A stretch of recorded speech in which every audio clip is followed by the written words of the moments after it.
समरूप त्रिभुज ABC में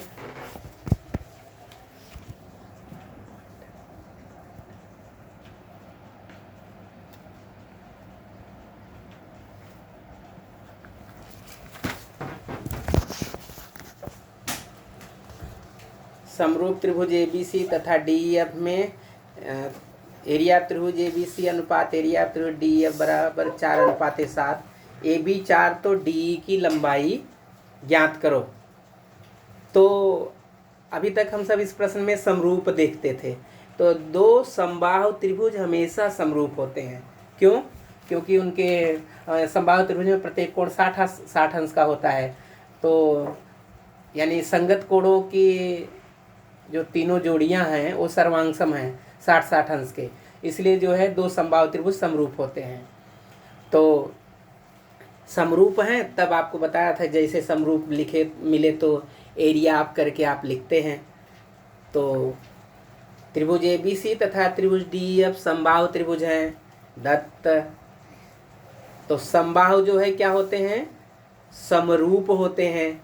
तो पहले यहाँ से लिखा गया है प्रश्न से अनुपात वाली लाइन या कारण दत्त लिखा है ना, तो सेम टू सेम यहाँ से उतारा गया और पहली लाइन भी दत्त से।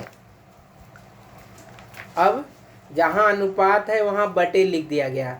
यही दूसरी वाली लाइन सेम टू सेम, ये ऊपर अनुपात की जगह बटे, नीचे 4:7 है तो 4/7। तो ये जो दोनों त्रिभुज हैं वो समरूप हैं। क्यों समरूप हैं? क्योंकि दो समबाहु त्रिभुज समरूप होते हैं, क्योंकि समबाहु त्रिभुज का प्रत्येक कोण 60 अंश का होता है। तो जैसे ये समरूप दिखता है तो आप एरिया आप करके लिखते हैं। लिखेंगे एरिया आप त्रिभुज ABC बटे एरिया आप त्रिभुज DEF। जब एरिया आप करके लिखते हैं तो संगत भुजा ढूंढते हैं। या संगत भुजा प्रश्न में देखिए है AB और DE, तो लिख देंगे AB² बटे DE²।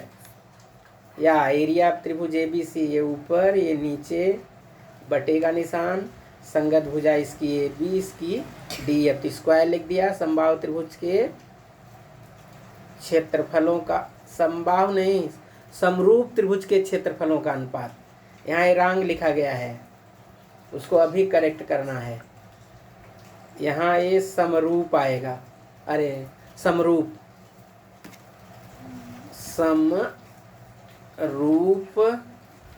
त्रिभुज के क्षेत्रफलों का अनुपात। अब यहाँ मान रख देंगे। आपको पता है कि ये जो लेफ्ट में है यहाँ देखिए 1 से उसकी जगह 4/7। 4/7 किसका मान है? एरिया त्रिभुज ABC बटे एरिया त्रिभुज DEF, और यही यहाँ पे है इसकी जगह पे 4/7। और AB प्रश्न में दिया है 4 तो इसकी जगह 4 का स्क्वायर, और DE पूछा है तो DE की जगह D ही रहेगा। देखिए 4/7 4 का स्क्वायर है, जिस उसकी जगह वैसे ही लिखा, कारण कथन 1 से और दत्त से। तो अब हमें खाली DE चाहिए, तो DE के लिए तो वर्गमूल लेना पड़ेगा। अरे देख रहे हैं 4 का वर्ग तो 2 होगा, लेकिन 7 का वर्ग होगा ही नहीं, इसलिए इसको तिर्यक गुणा करके कर सकते हैं। तो देखिए 4 का DE² में गुणा, 7 का 4² में। अब 4 इसके नीचे आएगा तो नीचे आया, और जो 4 का स्क्वायर है उसकी जगह 4 × 4 लिखा, 1 4 से कट गया तो आया 7 चौक 28 आएगा। और 28 को देखिए कैसे लिखेंगे, 14 दूनी 28, 2 सत्ते 14, 7 1 का 7, तो वर्गमूल आएगा 2 करड़ी में 7।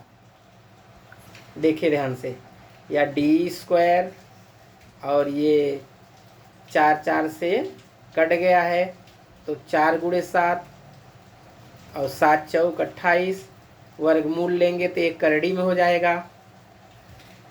और इसको लिख सकते हैं 2 × 2 × 7, या ऊपर किया गया है 2 दूनी 4, 4 का वर्गमूल 2, यानी 2 बार है करड़ी में तो 1 बार, और 7 जो है करड़ी में रहेगा क्योंकि अकेले है। तो D बराबर आ गया 2 करड़ी में 7। अगला प्रश्न, इम्पॉर्टेंट प्रश्न, जरूरी नहीं कि खाली जगह में ही आए। ये प्रश्न हल करने के लिए भी ऐसे आ सकता है, और खाली जगह में आएगा तो 3 नंबर वाले में आएगा। पी क्यू समांतर डी, एरिया त्रिभुज P Q F 20, P F 2 DP, area of चतुर्भुज DPQE ज्ञात करने के लिए निम्नलिखित कृति पूर्ण करो। Area P Q F 20, P F 2 DP, DPX, PF 2X। अब चलिए अब ढूंढ के भरना है। DF बराबर DP धन क्या, DP धन क्या। तो इसके लिए आपको ध्यान देना होगा DF कहाँ है, या DF है, ध्यान दो। DF ये है DF, हमने यहाँ से निकाल लिया। DF बीच में P है। अब ये जो है DF 2 भागों में बट गया है। एक है DP इधर लिखा है, तब क्या नहीं लिखा है, PF जो है लिखा ही नहीं है। ध्यान दीजिए, ये DF यहाँ है, या हमने अलग काट के निकाल लिया। बीच में P है, ये 2 भागों में बटा है। एक DP है, DP इधर आया है, दूसरा PF नहीं लिखा है, तो यहाँ PF लिख देंगे। अब DP ढूंढिए, DP या X है, तो यहाँ X आया। अब ये तो PF था, अब PF की जगह क्या लिखना है, 2X। पता लग गया आपको, तभी ना 1X और 2X 3X आया। अब आइए संगत कोण की बारी। संगत कोण, तो संगत कोण के लिए वो समांतर देखना पड़ेगा, कहाँ है वो समांतर। तो समांतर के लिए देखिए है PQ समांतर, PQ समांतर D। ये PQ और ये D है, DE। और तिर्यक रेखा पहले FDE के लिए, FDE के लिए, तो ये तिर्यक रेखा है इसकी, यहाँ F है। अब ध्यान दीजिए, तो ये कोण दिया है, तो उसका संगत ये होगा। तो देखिए ध्यान से, FDE इधर है, FD यहाँ पे देखिए, या FDE, तो इसके संगत ये है, यानी FPQ। यहाँ FPQ भरेंगे, क्यों, क्योंकि ये संगत कोण है, ये दोनों समांतर है, तिर्यक रेखा है। अब दूसरा संगत कोण देखो, FED इधर से, FED, तो आपको पता है कि इसका जो है जब ये हुआ तो इसका क्या होगा, ये होगा। इस बार ये तिर्यक रेखा होगी EF, इस बार EF तिर्यक रेखा होगी, तो इसका E पे जो संगत कोण बनेगा वो Q पर बनेगा। तो Q का नाम 3 अक्षर से FQP, यहाँ FQP भर देंगे। अब यहाँ देखिए, जैसे समरूप देखता था तो क्या करते थे, एरिया ऑफ, इसको ऊपर इसको नीचे। अब संगत भुजा अभी आपने ढूंढा था, इसकी संगत भुजा FDE की संगत भुजा DF आपने निकाला, या 3X, यानी DF स्क्वायर। अब 2X लिख दो, ज़्यादा वो सोचना नहीं है। 3X किसका मान है, DF, यहाँ DF भर दो। 2X किसका मान है, PF का, यहाँ PF भर दो। वर्ग भरेंगे, क्योंकि क्षेत्रफलों का अनुपात संगत भुजाओं के वर्गों के अनुपात के बराबर होता है। तो 3X DF का वर्ग, 2X PF का वर्ग। अब ये 3X का वर्ग, 9X वर्ग, 2X का वर्ग, 4X वर्ग, X वर्ग से कट गया। अब केवल इसको और इसको देखेंगे, इसका तिर्यक गुणा से इधर आ जाएगा, यानी ऊपर क्या बचा, ये, और ये 9/4 जैसे है वैसे, और तिर्यक गुणा से इधर आ गया, यानी यहाँ आ गया। 9/4 की जगह 9/4।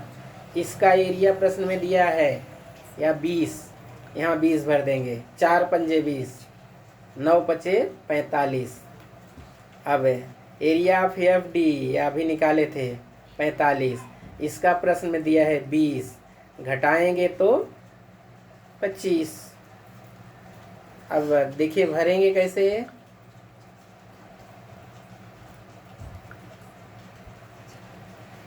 जैसा बताया था, ये डीएफ है तो ये दिया है डीपी, तो यहाँ पीएफ भर दिया। डीपी डीपी एक्स और पीएफ 2x, 2x और 1x 3x आया। ये एफ डी ये नीचे वाला है कोण, तो इसका ये ऊपर वाला होगा। ऐसे इधर का ये होगा, और समरूप हैं तो ये पहले और ये नीचे। और किसका वर्ग होगा? संगत भुजा का। तो संगत भुजा कौन है? या दिया है, एक डीएफ है और एक पीएफ है। डीएफ का मान या 3x और पीएफ का 2x। 3x का वर्ग 9x स्क्वायर, 2x का वर्ग 4x स्क्वायर। तो x स्क्वायर से कट गया, तो बचा 9/4। 9/4 बचा। अब जो है ये इसका ये तिर्यक गुणा से आ गया इधर।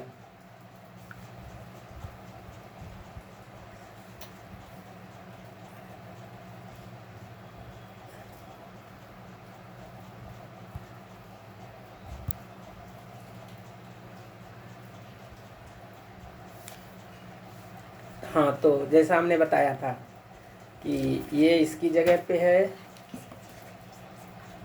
और सॉरी और ये तिर्यक गुणा से यहाँ इसके पास पहुँच गया। ये 9/4 और एफ पी क्यू। 9/4 की जगह 9/4, एफ की प्रश्न में दिया है 4 पंजे 20 और 5 9 45। अब ये लाइन तो देख ही रहे हैं, इसका मान या 45 अभी निकाले, ये प्रश्न में दिया है या 20, घटाए तो 25 आया।